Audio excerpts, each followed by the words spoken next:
You have a very specific philosophy there that you touched on, which is that you walk into an organization, with the mindset that you are the owner, and therefore, because of that, there's ownership over the recruitment, there's ownership over human resources, projects, whatever the situation might be. Where did you get that idea for that concept? Did you watch something? Did you read something? Like, how did that sort of develop? I think partly it came from my parents. I think that's always been instilled in me to own it, own your mistakes and own your, the things that you do really well.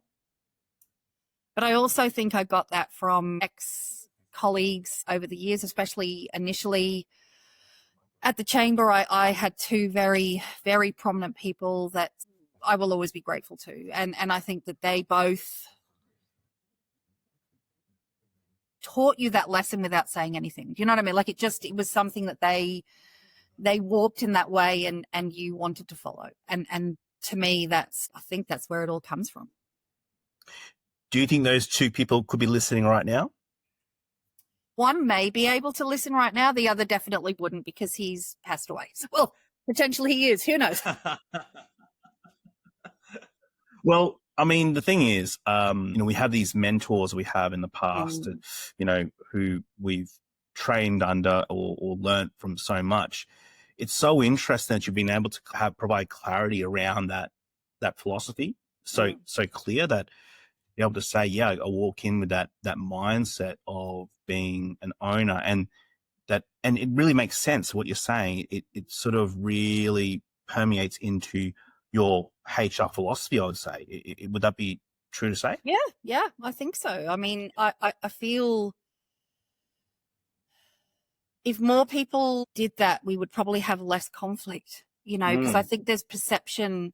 Conflict is often from perception. And I think when we all own the parts that we do and we are able to talk about things, we eradicate, if you like, that perception and we move forward in the right way. So that's how I kind of am.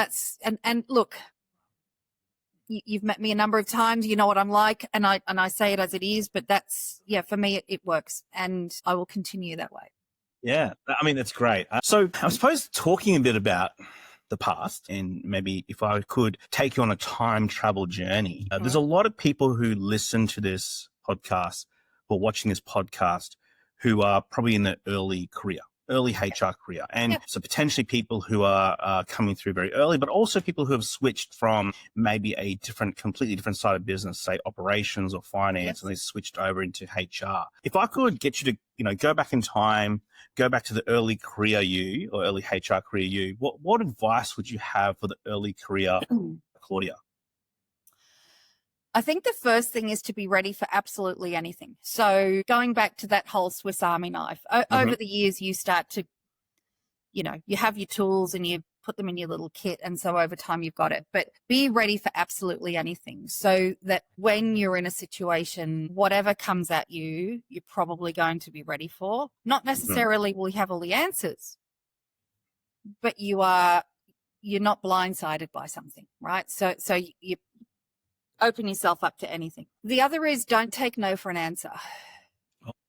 So eventually it might be a no, right? But don't let that be the first answer. So if you've got a passion about something and you feel that it's the right thing for a group of people or the whole of people, fight for it and make sure that the no is a definite no and why is it a no. But don't assume that no, yeah, okay, great, and we walk away. And I say that from my own lessons over years, right? Because if I'd been more passionate about certain things, maybe different things would have come out for people at certain times. I think the other one is to take every opportunity that comes your way. And I know that I have grown because of some of the opportunities that have been given to me or offered to me. They haven't been easy, like it's been tough sometimes, but you come through the other side and you are stronger for it and you will have more to give as a consequence. And then I think also to take risks along the way. because you never know what that's going to lead to. And oftentimes it does lead to success. And I think that's a big thing that sometimes we don't want to take the risk, but when we do, wow. And the last part for me, and this is from my own experience over the years, is don't take it personally. Oof, that's a good one. Right? Because things will happen and it might come out in a particular way, but never take it personally.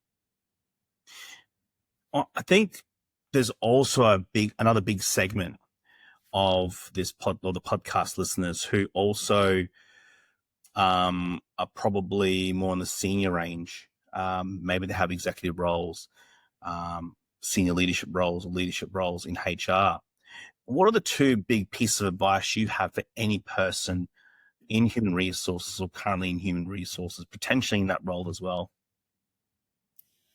So I guess one piece would be to look at all angles before you come up with a decision. It can be very easy to take one path on what's happening. But when we uncover, and I do, I guess I do see myself as, I scratch the surface quite a bit, and I do shake things up from time to time to make sure that we are coming up with the right decision for everyone, not the right decision for me. Because that's the important part. Like, as a HR professional, it's not about us ever. It's about everybody else. And if we go back to the thing about